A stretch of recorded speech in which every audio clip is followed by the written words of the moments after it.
What's up guys? Today I want to talk about the DualSense controller for the PS5. I know everyone's been talking about its advanced haptic response, its adaptive triggers. Well, what the heck does that actually mean? I'm going to show you. And the best way to do that is using Astros Playroom. Astros Playroom does have a controller demo and it'll go through every single function of the DualSense. So this first demo really takes advantage of the speakers, so all that sound is coming from the speakers. And the controller is now vibrating. And it's not just one intensity, it's multiple intensities. So this is the vibration. It feels like it's building up, and it blows up. So you kind of feel that you get that sense that all those blocks are being built up and then they all explode, right? That is the haptic response you're getting from the controller. Next up are the adaptive triggers. So in that case, you're gonna see, so up until this point, I can press it really easily. If I wanna go past that, I get this increased amount of resistance. Right, so that's on both triggers.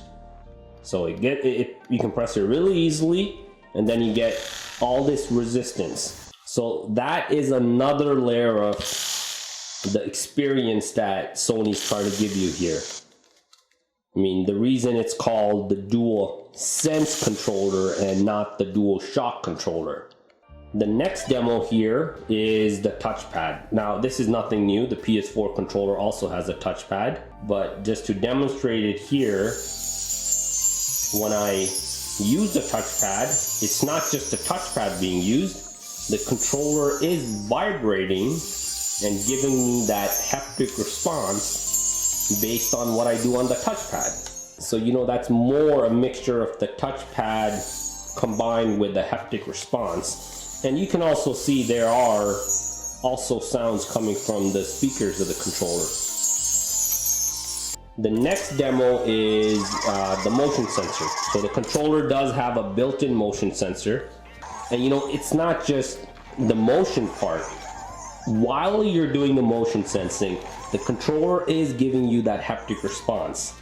Turn it this way, I feel all the balls hitting this side of the controller. If I turn it this way, I feel all this motion and vibration coming towards the right side. I mean, one way to describe this demo is the controller's filled with these particles, and as I'm moving the controller, it feels like I'm actually moving and displacing the particles inside of the controller. It's again that haptic feedback with the motion sensing as well as the speakers. The next demo here is the microphone, and you notice as I'm speaking, so there I wasn't speaking, but as I'm speaking, if I talk softly, there's a subtle vibration. If I talk loudly, it vibrates louder. It vibrates much more faster, and you can see that on the screen, that the vibration coming down, it's slower, and then it's faster, really fast. So I hope you get the idea there. I think that's really the best I can do in terms of giving you the first person's experience of the DualSense controller. Again, there's no substitute for having the physical thing in your hand.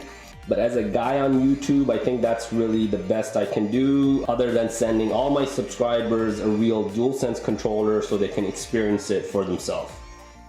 Now, that's a demo, but how does that translate into games? So again, Astros World is the best thing to show you that. And let's just use this flooring for example. So the outsides right here are, let's just say they're kind of this leather material, and then the PlayStation sign is made out of metal. So as I'm walking on this leather, there's a very low amount of vibration. You hear that tapping sound that's coming out of the speakers. Then if I was to walk on metal, you get a different type of haptic response, and you'll notice the sound from the controller will sound like as if you're walking on metal.